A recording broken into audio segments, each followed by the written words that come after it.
대한민국 정치가 완전히 뒤바뀌었습니다.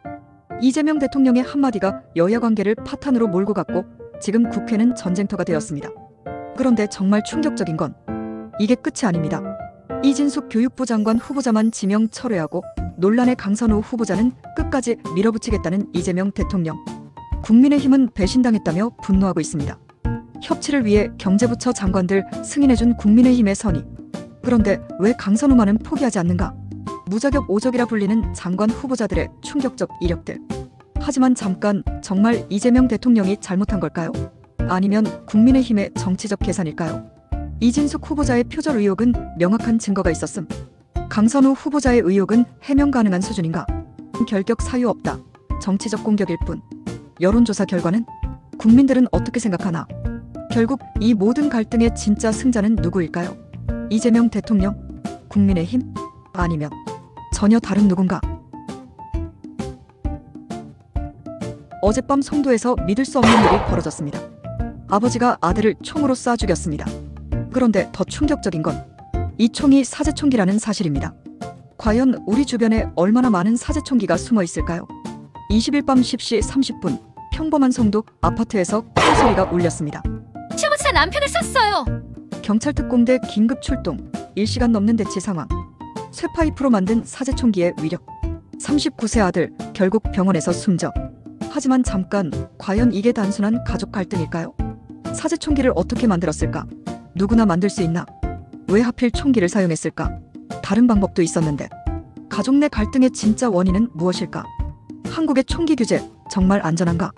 인터넷에서 쉽게 구할 수 있는 사제총기 제작법의 위험성. 이 사건이 단순히 한 가정의 비극으로 끝날까요? 아니면 더 큰 위험의 시작일까요? 사제총기 제작의 용이성과 위험성. 우리 주변에 숨겨진 위협들. 당신의 이웃도 사제총기를 가지고 있을 수 있습니다. 그런데 정말 무서운 건 이런 사건이 더 일어날 수 있다는 겁니다. 과연 우리는 안전할까요? 처음부터 다시 생각해보세요. 2024년 7월 20일 레슬링계에 충격적인 소식이 전해졌습니다. 2012년 런던 올림픽에서 전 세계를 감동시켰던 오바라 히토미가 44세의 젊은 나이에 갑작스럽게 세상을 떠났습니다. 사망 원인은 유족의 요청으로 공개되지 않았습니다. 하지만 그녀가 남긴 이야기는 단순한 스포츠 스타의 죽음을 넘어선 인간 승리의 드라마였습니다. 오바라 히토미는 타고난 레슬링 천재였습니다. 1999년과 2000년 연속으로 세계선수권 51kg급 정상에 올랐습니다. 일본 레슬링의 미래로 불렸던 그녀에게 모든 것이 순탄해 보였습니다. 하지만 운명은 잔인했습니다. 심각한 무릎 부상으로 인해 오바라는 2005년까지 무려 5년간 매트를 떠나야 했습니다. 황금기를 부상으로 잃어버린 것입니다. 그는 레슬링을 위해 하늘에서 내려온 사람이었습니다. 하지만 그 긴 공백은 정말 안타까웠죠. 2006년 베이징 올림픽을 앞둔 중요한 순간이었습니다. 오바라는 복귀 후 첫 번째 큰 도전에 나섰습니다. 상대는 숙명의 라이벌 요시다 사울이었습니다. 베이징 올림픽행은 좌절되었고 오바라는 연습실 구석에서 수건을 뒤집어 쓴 채 몇 시간 동안 흐느꼈다고 합니다. 5년의 공백이 만든 실력차는 생각보다 컸습니다. 2009년 세계선수권에서 8위에 그친 오바라는 마침내 은퇴를 선언했습니다. 모든 것이 끝난 것처럼 보였습니다.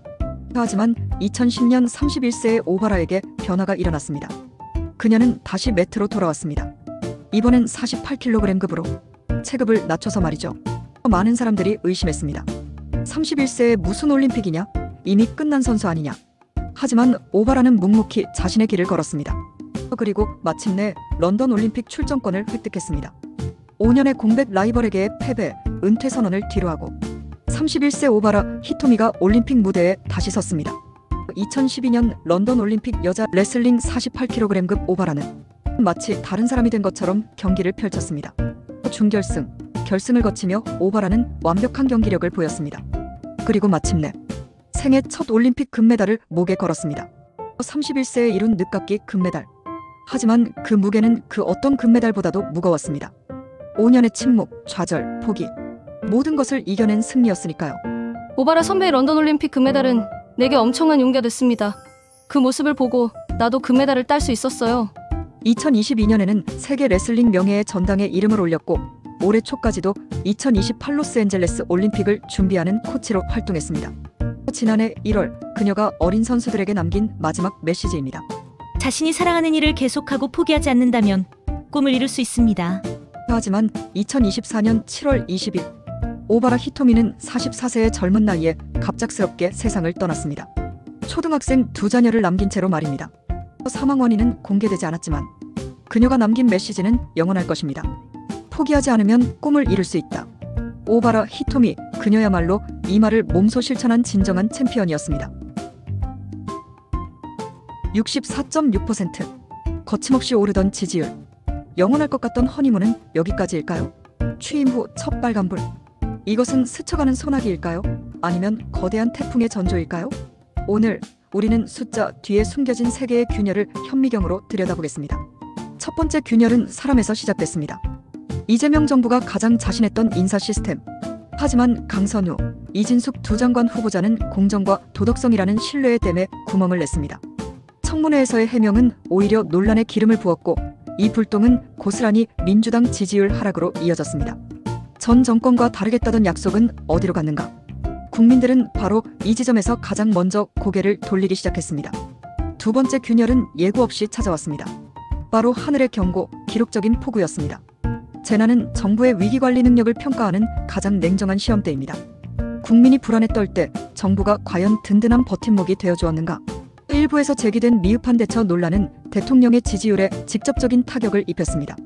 천재 앞에서 드러난 정부의 역량, 이것은 단순한 지지율 하락을 넘어 유능한 정부라는 이미지에 흠집을 냈습니다. 그리고 마지막 균열, 바로 정치입니다. 내란 특검이라는 초유의 사태는 잠자던 야권을 깨웠고 보수층을 다시 결집시키는 기폭제가 됐습니다. 지금까지 대통령의 높은 지지율에 가려져 있던 정치적 갈등이 수면 위로 터져나온 것입니다. 30%피 이상 벌어졌던 양당의 격차는 불과 일주일 만에 20%피 초반으로 좁혀졌습니다. 이것은 무엇을 의미할까요?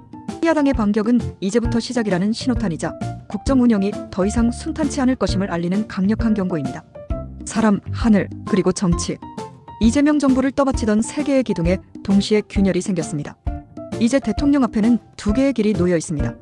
이 균열을 메우고 다시 날아오를 것인가? 아니면 이 작은 균열이 거대한 붕괴의 시작이 될 것인가?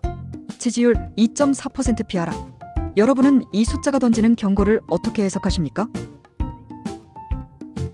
여러분, 우리나라 자동차와 철강, 미국에서 관세 25% 때린다고 하면 어떠세요?